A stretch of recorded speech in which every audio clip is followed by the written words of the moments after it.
அதுல ஆதித்யா 500 கோடி ஊழல் பண்ணதுக்கான ப்ராப்பரான எவிடன்ஸை நாங்க கண்டுபிடிச்சோங்கய்யா. எவிடன்ஸ் கலெக்ட் பண்ணா உடனே அதை கோர்ட்ல ப்ரொடியூஸ் பண்ண வேண்டியதானே? எங்க அது? ஐயா, அத நான் என் வீட்ல தான் பத்திரமா வச்சிருந்தேங்கய்யா. ஆனா அது அங்க இருந்து எப்படி மிஸ் ஆச்சுன்னு எனக்கு தெரியலங்கய்யா. அவனோட எவிடன்ஸ் என்கிட்ட இருக்குங்கிறதுக்காக இந்த முறைகேடுல சம்பந்தப்பட்ட மினிஸ்டர் வெங்கடாச்சலபதி கூட சேர்ந்து ஆதித்யா என் மேல பொய்யான கேஸ போட்டு சஸ்பெண்ட் பண்ண வச்சுட்டாங்கய்யா. அரசு தரப்பு வக்கீல், நீங்க என்ன சொல்றீங்க? ஐயா, இவங்க சொல்றது சுத்த பொய்யுங்க ஐயா. அது எப்படிங்க ஐயா? இவங்க வீட்ல இருந்த டாக்குமெண்ட் தானா காணாம போகும். ஒருவேளை கால் முளைச்சு தானா நடந்தா போயிருக்கும். முழு பூசணிக்காவ சோத்துல மறைக்கலாம். இவங்க என்னடானா முழு பூசணிக்காவ கண்ணு முன்னாடியே வச்சுட்டு இது பூசணிக்காவே இல்லைன்னு பொய் சொல்றாங்க your honour. Objection your honour. இருங்கம்மா, உங்களுக்கு பேசுறதுக்கு நான் டைம் தரேன். அது வரைக்கும் அவர் பேசுறத கேளுங்க. ஐயா, இவங்க இன்ஸ்பெக்டர் கூட சேர்ந்து எவிடன்ஸை கலெக்ட் பண்ணது உண்மை. ஆனா அது ஆதித்யாவை எக்ஸ்போஸ் பண்றதுக்கு இல்ல. அதை காட்டி ஆதித்யாவை பிளாக்மெயில் பண்ணி பணம் பறிக்க முயற்சி பண்ணிருக்காங்க.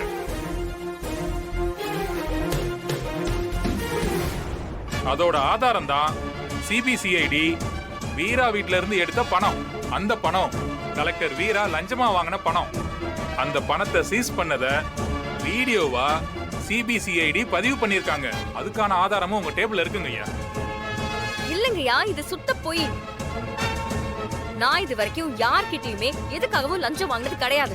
சரி, லஞ்ச் பிரேக் அப்புறம் வந்து விசாரணை ஆரம்பிக்கலாம்.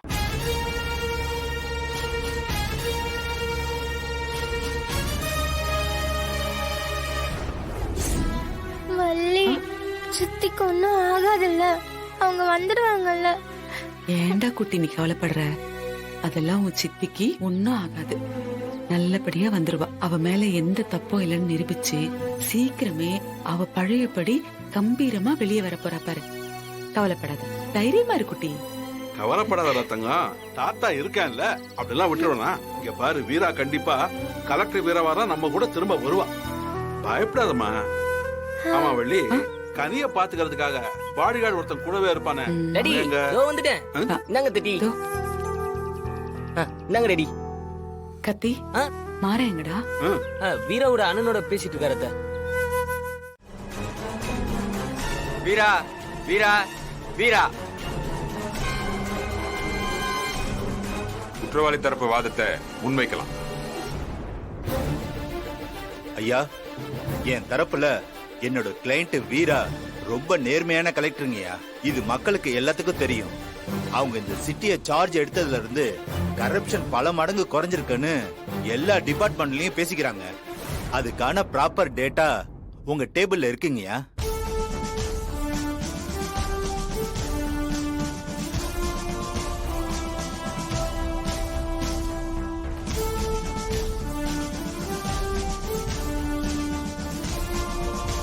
அது மட்டும் இல்லைங்கய்யா, வீரா மேடம் பெரிய வசதியான குடும்பத்தை சேர்ந்தவங்க. கிட்டத்தட்ட 35 வருஷம் பாரம்பரியமான காவேரி டெக்ஸ்டைல்ஸ் கடையோட ஓனர் அவங்க. வசதிக்கெல்லாம் எந்த குறையும் இல்லைங்கய்யா. இவங்க லஞ்சம் வாங்கிதான் வாழணும்னு எந்த அவசியமும் இல்லைங்கய்யா. கோடிக்கணக்கான சொத்து இருந்தும் கேவலம் சில லட்சங்களுக்காக தான் தரத்தை குறைச்சுக்கிட்டு இப்படி நடந்துக்க வேண்டிய அவசியமே இல்லைங்கய்யா. ஆதித்யா பத்தி இவங்க கலெக்ட் பண்ண எவிடன்ஸ இவங்க ஆதித்யா கிட்ட வித்துட்டாங்கன்னு தானே குற்றச்சாட்டு? ஆமா, அப்படிதான் இருக்கு. மாறன், அந்த டாக்குமெண்ட் எடுத்துட்டு வாங்க.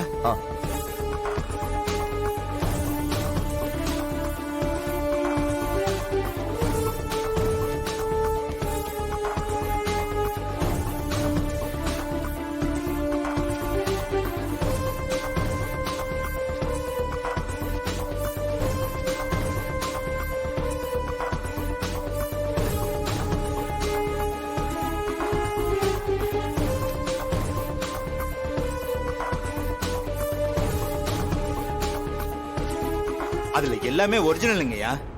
ஆமா, ஒரிஜினல் தான். இது எப்படி உங்ககிட்ட தொலைஞ்சு போச்சுன்னு சொன்னீங்க? என் அண்ணன் தாங்க கொண்டு வந்திருப்பாரு. அதான் எவிடன்ஸா வந்துருச்சா? வீரா தான் மேல தப்பு இல்லைன்னு நிரூபிச்சுட்டாங்க.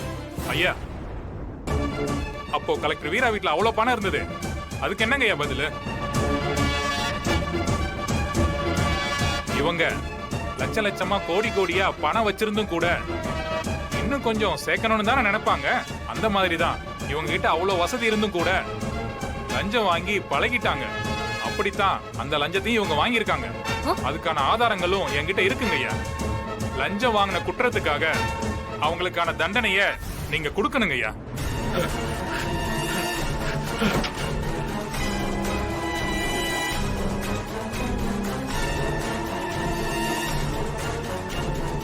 இவர் யாரு? ஐயா